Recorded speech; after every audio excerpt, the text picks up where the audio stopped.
జగన్ గారు పార్టీలో జాయిన్ అయిన తర్వాత ఏమైనా డిస్కషన్ జరిగిందా రేవంత్ రెడ్డి గారు మీతో? ఎందుకు ఈ స్టెప్ తీసుకున్నారు? లేదు అసలు జగన్ గారు అంటే కొంత ప్రత్యర్థి పార్టీగా చూసే పరిస్థితి ఉంది కదా, ఇప్పుడు క్యాంపెయిన్ కూడా వస్తున్నారు ఆయన కాంగ్రెస్ పార్టీ ఇక్కడ. నాకైతే ఇన్ఫర్మేషన్ లేదు, కానీ అదే ఆయన పార్టీ ఆయన ఏమైనా చేయొచ్చు. బట్ ఆయన ఏ పార్టీలో ఉన్నా ఏ పదవిలో ఉన్నా he's my dearest friend and he respects me like that also. It is not one way. ఎందుకంటే నేను మొన్న చూసా 1 week 10 days బ్యాక్. ఇప్పుడు విచ్ నోబడి ఆప్యాయత ఎవడు చూపించలేదు. ఒక ముఖ్యమంత్రిగా అఫీషియల్ బ్రీఫింగ్ జరుగుతూ ఉంటే ఆ బ్రీఫింగ్లో నేను వచ్చినా తెలుస్తాను, ఇమీడియట్గా ఆ బ్రీఫింగ్లో నేను కూడా కూర్చున్నా. రేవంత్ రెడ్డి గారు లాస్ట్ 10 yearsలో ఒక ఫైటర్ లాగా తను ఆల్మోస్ట్ అన్ని ఇష్యూస్ని కూడా చాలా సమర్థవంతంగా ఎదుర్కొని టఫెస్ట్ టైమ్స్ని ఫేస్ చేసిన ఒక గట్స్ ఉన్న లీడర్గా ఎస్టాబ్లిష్ అయ్యారు. అంత పెద్ద కాంగ్రెస్ పార్టీలో ఆల్ ఆఫ్ ఎ సడన్ అంతమంది సీనియర్లను కాదనుకొని ఒక అద్భుతమైన అవకాశం he established and he standard as CM of the Telangana. అలాగే అదే పార్టీ అంటే టీడీపీ నుంచి ప్రస్థానం స్టార్ట్ చేసిన వాళ్ళు కేసీఆర్ గారు కూడా ముఖ్యమంత్రిగా అదే పార్టీ నుంచి వచ్చినవి. ఫ్యూచర్లో అనిపిస్తుందా నారా లోకేష్ గారు ముఖ్యమంత్రి అవుతారు, నారా లోకేష్ గారు పార్టీలో ఖచ్చితంగా నాయకత్వం? నేనంటే నాకంటే విభేదాలు ఉన్నాయి. నారా లోకేష్ యొక్క వ్యవహారం గురించి గడిచిన చాలా ఇంటర్వ్యూస్ల గురించి చెప్పాను. ప్రత్యేకంగా ఈరోజు నేను చెప్పాల్సినటువంటి అవసరం లేదు. గుండె విప్పి ఆఫ్ ద రికార్డ్ కూర్చొని మీరు తెలుగుదేశం పార్టీ నాయకులను ఎవరైనా విచారించండి. దాంట్లో ఒక 2%, I'm not telling pass mark 30-40% కాదు, 2% తెలుగుదేశం పార్టీ లీడర్లో ఇతను మంచి వ్యక్తి, ఇతను క్యాబిలిటీ ఉన్నటువంటి వ్యక్తి ఉన్నాడంటే అతని గురించి డిస్కస్ చేయొచ్చు. ఇదే చంద్రబాబు నాయుడుకు డిటీరియేట్ అయ్యేదానికి మొట్టమొదటి వ్యక్తి ఎవరంటే 100% లోకేష్. మీరు చరిత్రలో కూడా చూడండి, ఎప్పుడు కూడా బలవంతంగా నీ కుటుంబ సభ్యులను తీసుకొని చెప్పి రుద్దాలనుకుంటే ప్రజలు హర్షించరు. Okay, time and again it has been repeated. History also will tell you the same thing. Sanjay Gandhi Indira Gandhi కొడుకు, అతను సేమ్. ఇప్పుడు లోకేష్ పాత్ర అనుకోండి, ఎంత చెడ్డ పేరు తెచ్చాడు ఇందిరాగాంధీకి. ఇందిరాగాంధీ అంటే ఈ దేశంలో ఒక వృత్తులు ఇచ్చినటువంటి మాస్ లీడర్. ఆమె ఓడిపోయింది కదా 1978లో. She has lost the election. Why she has lost the election? మీరు ఒక్కసారి అప్పుడు రికార్డ్స్ అంతా తీసుకోండి. It was that undue love towards her son and his interference in the government. అంతేనా? మీ చరిత్ర చూడండి ఒకసారి. 78లో ఎందుకు ఇందిరాగాంధీ ఓడిపోయింది? అంత చారిస్మాటిక్ లీడర్, అంత స్టాల్బర్టు. ఆయన ఓడిపోవడం, దేశంలో ఓడిపోవడమే కాక ఆయన నిలబడినటువంటి పార్లమెంట్ స్థానంలో కూడా ఓడిపోయింది. ఆయన ఒక్క కొడుకు వల్ల, కొడుకు చేసేటువంటి ఇబ్బందుల వల్ల. ఈ సేమ్ థింగ్ చంద్రబాబు నాయుడు గారు కూడా. ఆయనకేం కొత్త ఏం కాదు.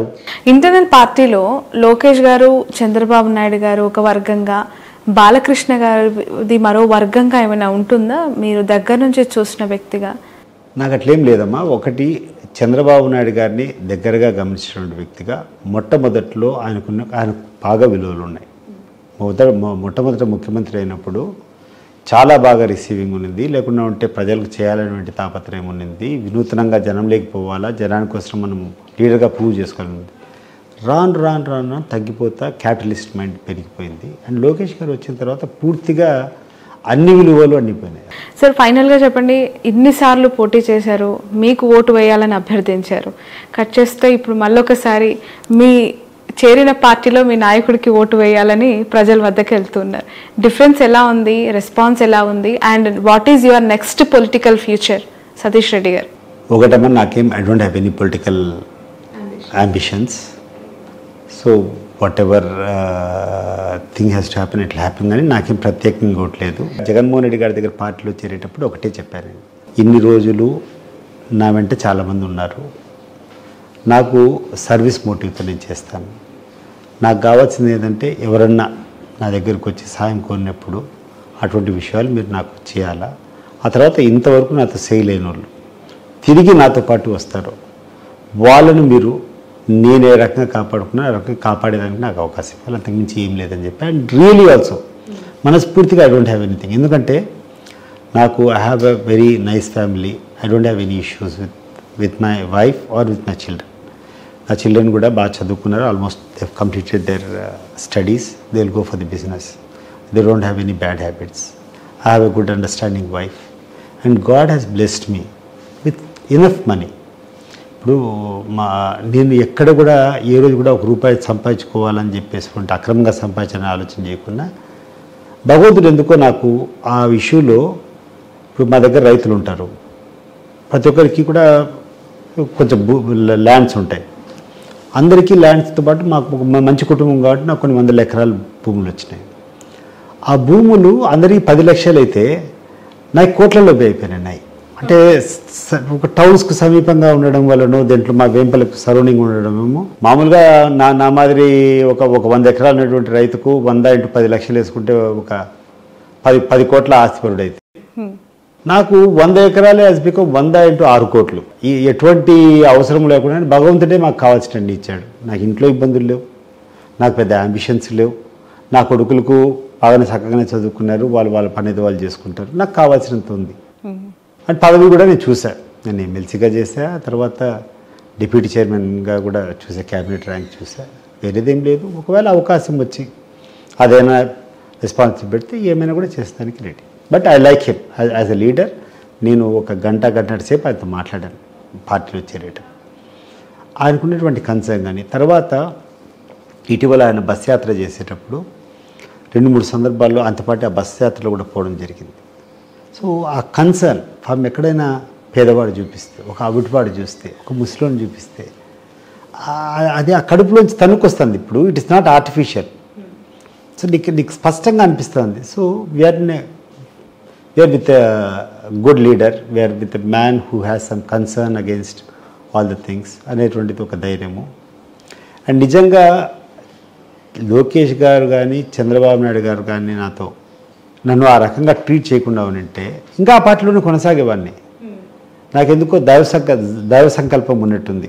నేను కూడా బాగుపడాలి, అంత ఫ్రీగా ఉండాలి, హ్యాపీగా ఉండాలని. సో వాళ్ళంతకు వాళ్ళే కల్పించారు నాకు పరిస్థితులు కూడా. ఆ పార్టీలోంచి బయటకు వచ్చే రకంగా వాళ్ళే ప్రొవోక్ చేశారు. ఇప్పుడు చాలామందికి తెలియదు, లోకేష్ మంత్రి అయినప్పటికీ అప్పటికి 4 సార్లు నేను ఎమ్మెల్యేగా కంటెస్ట్ చేశా. కంటెస్ట్ చేయడం కూడా సామాన్యమైనటువంటి వ్యక్తుల్లో కాదు, ముఖ్యమంత్రి స్థాయి ఉన్నటువంటి వ్యక్తులతో నేను కంటెస్ట్ చేశా. 4 సార్లు కూడా మీరు టికెట్లు ఇస్తే కంటెస్ట్ చేశా, కానీ నేను వచ్చి మేము రిక్వెస్ట్ చేసుకొని కంటెస్ట్ చేసింది కాదు. మరి అటువంటి వ్యక్తిని నేను పోతే నాకు అపాయింట్మెంట్ ఇవ్వలేదమ్మా 4 సార్లు. నా ముందర ఎవరెవరినో కలుస్తాడు పోతాడు అంటే బలంతంగా కనపడినట్టు, నువ్వు లెక్క లేదనేటట్లు ఇల్ట్రీట్ చేయడం జరిగింది. సో ఆ కారణాల వల్ల బయటకు రావాల్సి వచ్చింది. నిజంగా అతను కరెక్ట్గా ట్రీట్మెంట్ చేసినంటే నేను ఇట్లా నా మంచి కాలం వచ్చిండేది కాదు, ఇట్లా మంచి వ్యక్తులతో కలిసి ఉండేవాడిని కాదు. అది వాళ్ళ చదివే అంటారు, అంతే కదా. All the credit goes to them. Okay. So పెంపల్లిలో ఒక్క ఓటు కూడా పక్క పార్టీకి పోయే అవకాశమే లేదంటారా? ఇంకా మీరు ఇప్పుడు ఎట్లా చెప్తామ్మా, ఇప్పుడు పార్టీలు ఉంటే డెఫినెట్లీ మంచి మెజారిటీ వస్తుంది. ఎవడి ఓటు వాళ్ళు వేసుకుంటాడు. కొంతమంది అభిప్రాయ భేదం రావచ్చు. కొంతమందికి వాళ్ళ యొక్క మైండ్ సెట్లో నేను చూసిన యాంగిల్ జగన్మోహన్ రెడ్డి గారి పాజిటివ్స్ చూసాను. వాళ్ళు ఇంకొక కోణంలో చూసిండొచ్చు. కొంతమంది విభేదాలు ఉండొచ్చు, లేకుంటే వాళ్ళ యొక్క ముఖ్యమంత్రి దగ్గర నుంచి వాళ్ళ ఆస్పిరేషన్స్ వేరే ఉండొచ్చు, వాళ్ళు డిఫర్ చేయొచ్చు. బట్ జనరల్గా నేను తిరిగేదాన్ని బట్టి చూస్తే మంచి మెజారిటీ పెంపల్లో కాదు, పులివెందుల కాన్స్టిట్యున్సీలో అన్ని చోట్ల తిరిగాను నేను. అన్ని చోట్ల అదే కనపడతా ఉంది. ఫైనల్లీ మీతో సఖ్యతగా ఉండే బీటెక్ రవి గారు ఇప్పుడు జగన్ గారి పైన పోటీ చేస్తున్నారు కదా, ఏంటి మీ కమెంట్ ఏంటి? It all happens. ఇప్పుడు ఆయన వేరే పార్టీలో ఉన్నారు, నేను ఆయనకు మద్దతు ఇవ్వలేను. But I can just wish him all the best, అంతే తప్పితే దట్ ఈస్ ది ఫార్మాలిటీ. అంటే ఎదురుగా 4 సార్లు పోటీ చేసిన వ్యక్తి కళ్ళ ముందు కనిపిస్తున్నారు. ఇంకా ఏం హోప్ ఉంది బీటెక్ రవి గారు అలాంటి కాంట్రవర్షియల్ స్టేట్మెంట్స్ ఇస్తారు, భారతి గారి పైన ఆరోపణలు చేస్తున్నారు? ఒకటి మా బీటెక్ రవి గారి గురించి, నాకు 5 ఎలక్షన్స్లో నా కోసం అన్ని కష్టాలకు నిలబడేటువంటి వ్యక్తి. నేను వేరేగా నెగిటివ్గా మాట్లాడేవాడిని కరెక్ట్ కాదు, అవసరం కూడా లేదనుకుంటా. Right, okay. ఇప్పుడు ఆ అవసరం కూడా ఆయన గురించి చేయాల్సినటువంటి అవసరం లేదు. పాపం నా కోసం అయితే 5 ఎలక్షన్స్ అయితే నాకు అది చేశాడు ఆయన. వీరున్నప్పుడు ఎప్పుడో ఒకసారి అయితే నేను ఆయన రుణం కూడా తీర్చుకోవాలా. బట్ ఇప్పుడైతే అనివార్యం అయిపోయింది నాకు. ఈ పార్టీలో చేరిన తర్వాత ఈ పార్టీ కోసం ఏ రకంగా తెలుగుదేశం పార్టీలో నేను ఇన్నేళ్ళు పనిచేశాను, అంతకంటే అదే శక్తితో అదే ఎనర్జీతో I will fight for Jaganmohan Reddy. And I wish ఆయన మంచి చేయాలా, ఇదే రకమైనటువంటి మైండ్ సెట్తో ఉండాలా. నేను చూశాను, ఎందుకంటే నేను చెప్పడం కాదు, I have seen the real concern in his eyes. Bus పోయేటప్పుడు ఎక్కడైనా ముసలోడు కనపడితే, ఎక్కడైనా ఒక అవిటివాడు కనపడితే, ఇక్కడ ఒక డిస్ట్రెస్ బస్సు ఆపిచ్చేసి దిగి వాళ్ళని దగ్గరికి తీసుకొని ఆ ఆప్యాయత, వాళ్ళ సమస్య పరిష్కారం కావాలని చెప్పి వాళ్ళ డీటెయిల్స్ తీసుకోవడము, ఇమీడియట్గా సీఎంలకు చేయడము, అండ్ వాళ్ళు ఫాలో అప్ చేయడము, మళ్ళీ వాళ్ళకి ఇమీడియట్గా న్యాయం జరిగేటట్టు చేయడము, ఇవన్నీ చూసిన తర్వాత గొప్ప విలువలు ఉన్నటువంటి వ్యక్తి, ఎస్పెషల్లీ హ్యుమానిటేరియన్ ఆస్పెక్ట్లో is a very good humanitarian. And definitely he is for the poor development. If people think ఒక్కొక్కరికి కాన్సెప్ట్ ఉండొచ్చు, ఒకరికి డెవలప్మెంట్ అంటే బిల్డింగ్ ఉండొచ్చు, మల్టీ స్కై స్క్రాపర్స్ కావాలనుకోవచ్చు, లేకుంటే వాళ్ళ ఊరికి హై స్పీడ్ ట్రైన్స్ కావాలనుకోవచ్చు, లేకుంటే విమానాల్లో ఇంకా ఫెసిలిటీస్ కావాలనుకోవచ్చు, ఎవరి కోరికలు వాళ్ళు ఉండొచ్చు. బట్ సామాన్య ప్రజలు ఆనందంగా ఉండాలా, అదే అభివృద్ధి అనుకునేటువంటి లక్ష్యంతో పోయినాడు, అదే టార్గెట్ పెట్టుకున్నాడు, అదే అచీవ్ అయ్యాడు. Thank you so much Satish Reddy garu, మీ సుదీర్ఘమైన టైంని చాలా టైం తీసుకున్నాను మీ దగ్గర. Of course you are tired very in conversing about Jaganmohan Reddy garu and doing a very hardest campaign ఈ టెంపరేచర్లో. అసలు మామూలుగానే రాయలసీమలో మా ఉత్తి రోజుల్లోనే ఎక్కువగా ఉంటుంది టెంపరేచర్, దట్టు ఈ ఎండాకాలము, ఈ ఎలక్షన్ టైం పీక్ అమ్మా. ఇప్పుడు ఈ రోజు రేపు మన్నాడు అనుకుంటా, గడిచిన 2 రోజులు, ఇంకొక 4 రోజులు హైయెస్ట్. ఇంకా ఆ తర్వాత అంతా మనం ఇప్పుడు చూస్తుంటాం కదా గూగుల్లో వెదర్ ఫోర్కాస్ట్ అంతా, it is on the peak. So వేడి తప్పదు. నేనే కాదు, నా కుటుంబ సభ్యులందరూ కూడా చాలా ఎనర్జెటిక్గా తిరుగుతున్నారు, especially my kids. Especially yesterday Bharati గారితో మీ ఫ్యామిలీ అంతా తిరుగుతాం. ఆమె నిన్న వచ్చారు, వాళ్ళ పాపం 2 months నుంచి. నా elder son he has finished his law. So ఏం చేయాలనేది ఇంకా ఆలోచన చేస్తున్నాడు. ఒక 2 నెలలు కోర్టుకు పోయాడు, 2 నెలలు నా వర్క్స్ అవి నా కాంటాక్ట్స్ దగ్గర పోయి వచ్చాడు. సో మధ్యలో ఇది వచ్చింది, సరే ఇది కూడా చూస్తాం అనుకుంటే ఎస్ కమెంట్. ఎవరైనా ఫ్యూచర్ పొలిటీషియన్ అయ్యే అవకాశం ఉంది? తెలియదమ్మా, ఇంట్రెస్ట్ చూపిస్తున్నారు ఎవరైనా ఇద్దరు? వాళ్ళు దాంట్లో ఇంట్రెస్ట్ చూపించినా కూడా నా వరకు నేను చేయగలిగినటువంటి సహాయం definitely I will be there behind them. చేసేదని చేస్తాను. పెద్ద కొడుక చిన్న కొడుకు? ఇద్దరు. నా పెద్ద కొడుకు లా అయిపోయింది, బయటకు వచ్చాడు. ఎవరు ఎక్కువగా పాలిటిక్స్ అంటే ఇంట్రెస్ట్ చూపిస్తారు? ఇద్దరు తిరుగుతున్నట్టున్నారమ్మా, ఇద్దరు బాగానే తిరుగుతుండ్రు. And they like that legacy. అంటే మేము we come from a political background ఉన్నటువంటి ఫ్యామిలీ. జేసీ గారు కూడా మీకు రిలేటివ్ అవుతారు అని చెప్పి విని. దివాకర్ రెడ్డి గారి మిస్సెస్ మా అమ్మ అక్క చెల్లెలు. సో మీది చాలా పెద్ద బ్యాక్గ్రౌండ్ ఉన్న ఫ్యామిలీ. ఎందుకమ్మా, ఇప్పుడు వాసు ఉన్నాడు కదా కడప, ఇప్పుడు మాధవి కంటెస్ట్ చేస్తుంది కదా కడప టౌన్. అవును, ఆమె హస్బెండ్ వాసు ఉన్నాడు కదా, politburo member Telugu Desam party. ఆయన మా మేనత కొడుకు, అంటే మా father sisters son. Okay okay. So families అన్ని కూడా ఇప్పుడు టీడీపీలోనే ఉన్నాయి, బట్ మీరు మాత్రమే వైసీపీలోకి. అంటే ఒక విచిత్రం జరిగిందమ్మా. లాస్ట్ టైం మా స్కూల్లో నుంచి మేము హార్సిల్ స్కూల్లో చదువుకున్నాం. 4 కంటెస్ట్ చేసాం ఎలక్షన్స్లో, last 2019 elections. And all of them from Telugu Desam party. Kesineni Nani Vijayawada MP ఉన్నాడు కదా, ఇద్దరు closest friends.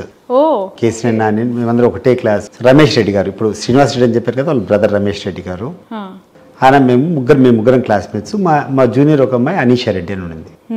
So Anisha contest against Peddireddy Ramachandra Reddy in Punganur. Ramesh contested in Rayachoti. I contested here in Pulivendula. And Nani contested as a parliament member in Vijayawada, and all of us in TDP party. But coincidentally what happened, this time all 4 of us party marchesaru. టీడీపీలో నుంచి అందరము వైకాపాలోకి వచ్చినాం.